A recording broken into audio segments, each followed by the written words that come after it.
आज पिलाମାନେ ଆମେ ଦେଖିବା ଗୋଟେ ଛୁଞ୍ଚି କେମିତି ପାଣିରେ ଭାସିବ ବା ଯେକୌଣସି ଲୁହା ପଦାର୍ଥରେ ପାଣିରେ ଭାସିବ। ତାହା ଆମେ କେମିତି କରିବା ଭିଡ଼ିଓରେ ଦେଖିବା, ସମ୍ପୂର୍ଣ୍ଣ ଦେଖିବା। ଯଦି ଚ୍ୟାନେଲକୁ ଆସୁଛନ୍ତି ନୂଆ ଭିଜିଟ୍ କରୁଛନ୍ତି ତେବେ ସବସ୍କ୍ରାଇବ୍ କରନ୍ତୁ ଚ୍ୟାନେଲକୁ।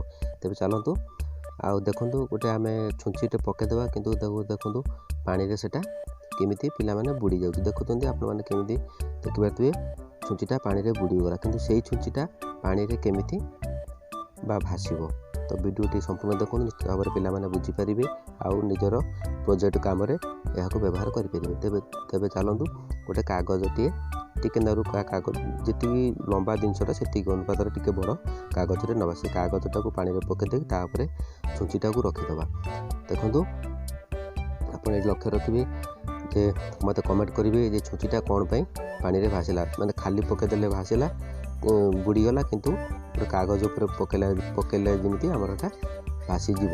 ଦେଖନ୍ତୁ ଆପଣମାନେ ଆମେ କ'ଣ କରିବା ନା, କାଗଜଟି ଯେତେବେଳେ ପାଣିରେ ପକାଇବା ତାପରେ ଛୁଞ୍ଚିଟା ରଖିବା, ତାକୁ ଧୀରେ ଧୀରେ ଆମେ କ'ଣ କରିବା ଯେ କାଗଜଟାକୁ ଧୀରେ ଧୀରେ ପାଣିରେ ବୁଡ଼େଇ ଦେବା ତଳକୁ। ଦେଖନ୍ତୁ ଆସ୍ତେ ଆସ୍ତେ ଆପଣମାନେ ଯେତେବେଳେ ପିଲାମାନେ ଯେତେବେଳେ ସବୁ କରିବ କାମ, ସେତେବେଳେ ଆପଣମାନେ ଧୀରେ ଧୀରେ କାଗଜଟାକୁ ଧୀରେ ଧୀରେ ବୁଡ଼େଇ ଦେଖନ୍ତୁ ଛୁଞ୍ଚିଟା କେମିତି ପାଣିରେ ଭାସିକି ରହିଲା। ଏଇଟା କ'ଣ ପାଇଁ ଭାସିଲା ମୋତେ କମେଣ୍ଟ କରନ୍ତୁ ଶୀଘ୍ର। ଯଦି ପିଲାମାନେ ଆପଣମାନେ ଜାଣିଥିବେ ମୋତେ କମେଣ୍ଟ କରନ୍ତୁ। ଆଉ ଆଗକୁ ଏଭଳି ଭାବରେ ନୂଆ ନୂଆ ଏକ୍ସପେରିମେଣ୍ଟ ଭିଡ଼ିଓ ଆପଣମାନଙ୍କୁ ତୁମମାନଙ୍କୁ ଦେଖେଇବି, ଯାହାଫଳରେ ଆପଣମାନଙ୍କର ଜ୍ଞାନ ବଢ଼ିବ ଆଉ ତୁମମାନଙ୍କର ପ୍ରୋଜେକ୍ଟ କାମରେ ସହାୟକ ହେବ।